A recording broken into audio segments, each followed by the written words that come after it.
Hi, everyone.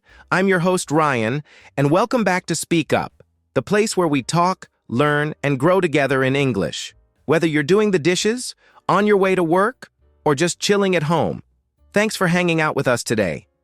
Let me ask you something. Have you ever said something in English and then thought, that didn't sound right? Yeah, we've all been there. And guess what? You're not alone. Even fluent speakers make little mistakes without realizing it. Today, we're talking about the top 5 English mistakes learners often make, simple things that can make a big difference in how natural you sound. Once you know them, you'll start catching them in real life, and fixing them is easier than you think. So stick around. You're going to love this one. Hi everyone, I'm Priya. So glad you're here with us today. If you're new, welcome to the Speak Up family. And if you've been listening for a while, big thanks for coming back. We really appreciate all your support. Before we jump in, don't forget to follow or subscribe to the podcast, and maybe share it with a friend who's also learning English. Trust me, they'll thank you for it. Now let's talk about something real. English can be confusing sometimes, right? Some things just sound okay in our heads but feel a bit off when we say them. Today we're shining a light on those everyday mistakes so you can speak more clearly and confidently. All right, ready for the first one? Let's go. Let's kick things off with mistake number 1, and it's a big one. Confusing 2 and 4. Honestly, even intermediate English learners mix these up, and I get it. They seem so similar. But here's the deal. 2 is mostly used when there's a sense of movement, direction, or transfer. So if you're going somewhere or giving something to someone, you use 2. For example, I'm going to the office, or can you give this to Sarah? Both show movement. You're going or giving something in a direction. Exactly. And now comes 4, which is more about benefit or purpose. Think of it this way. When you're doing something to help someone or to be kind, you use 4. For instance, I made tea for you, or she bought flowers for her friend. It's all about why you're doing something, the intention. You're not handing something over, you're doing it with someone in mind. One way to remember, 2 is where it's going. 4 is who it's helping. That's such a helpful way to think about it, Priya. And I'll add this. Verbs like go, send, give, write, and talk often take 2, because those actions involve movement or communication. So you'd say, he wrote a letter to me, not for me. But when you're using verbs like cook, build, or buy, it's more about effort or kindness. So we say, he built a shelf for me. You wouldn't say, to me, there, right? That would sound off. It's these tiny changes that make a huge difference in sounding natural. Right, and here's a mistake. I hear a lot, people often say, can you explain this for me? When what they mean is, can you explain this to me? Why? Because explain involves communication or giving information. So it should be 2. But if you say, I'll carry these books for you, that's perfect because you're helping someone. So think about the verb and ask yourself, is it an action going towards someone? Or is it something kind you're doing for their benefit? That question alone can solve most of the confusion. Let me share a quick story to make this real. A student once said to me, I sent a message for my friend, and I asked what she meant. Turns out, she had actually sent the message to her friend. You see the difference? If you're delivering something to someone, it's 2. But if you send it on behalf of someone, like I sent the email for my manager because he was busy, then it's 4. So now we're talking about a favor, not just direction. Context really matters. Yes, and that's such a great point. Sometimes both 2 and 4 can appear in similar sentences, but the meaning totally changes. Like, I wrote a letter to my friend. You're sending it directly to them. I wrote a letter for my friend. You're doing it on their behalf. Maybe they couldn't write it themselves. So English learners, here's your golden rule. 2 equals direction. 4 equals benefit or reason. Repeat it with me.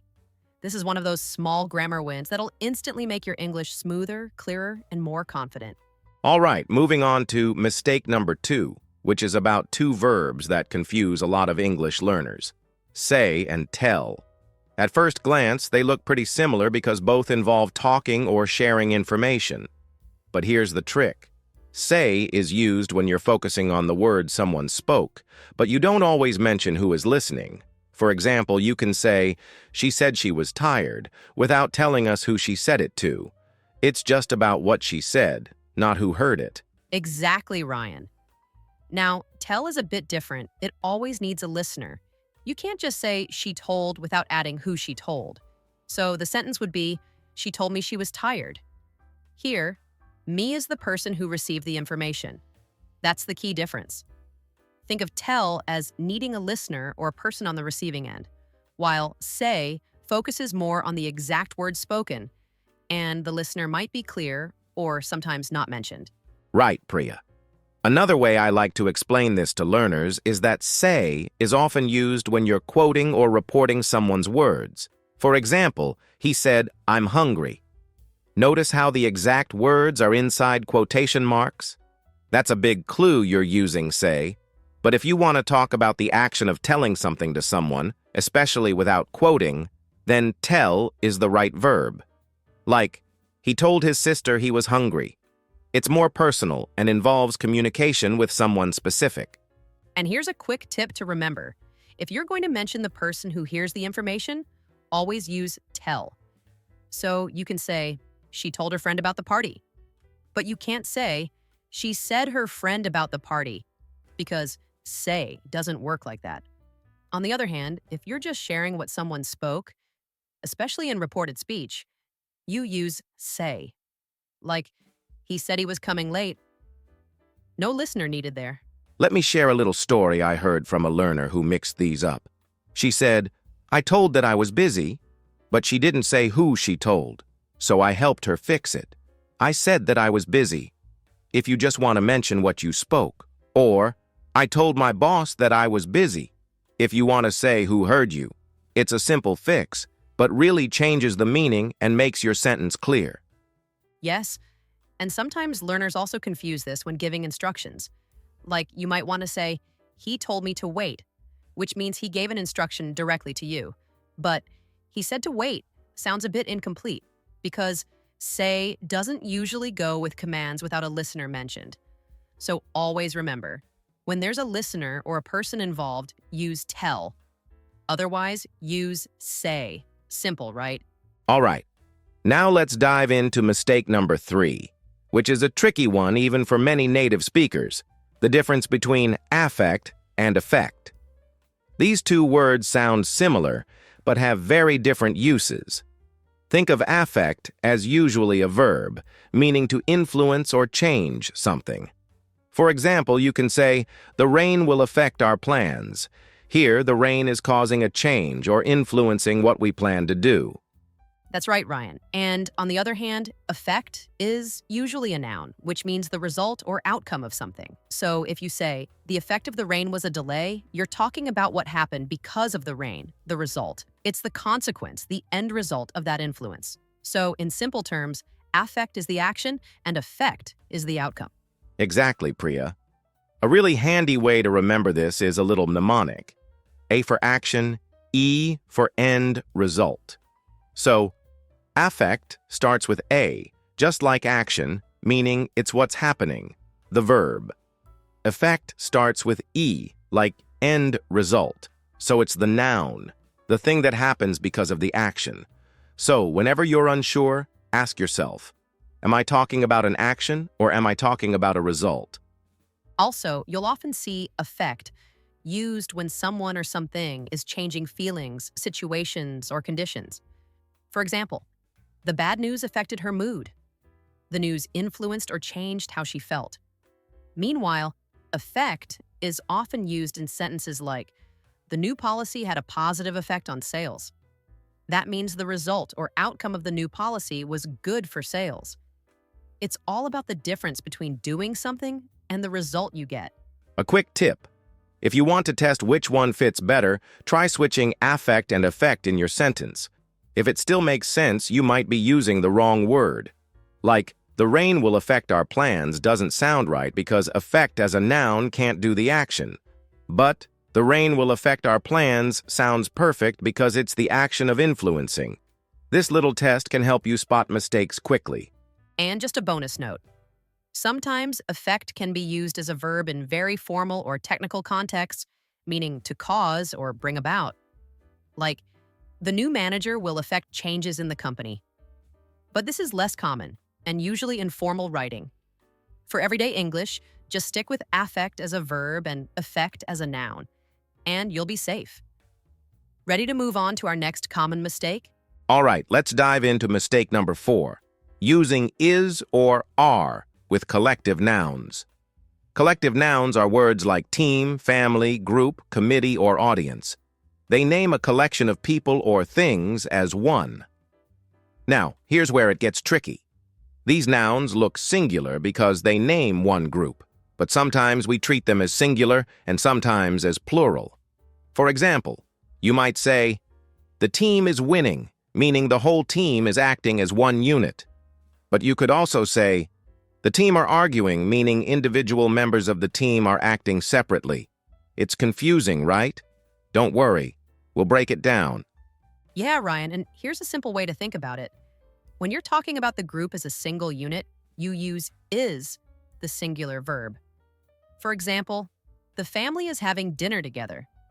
It means the family is one group doing something as a whole.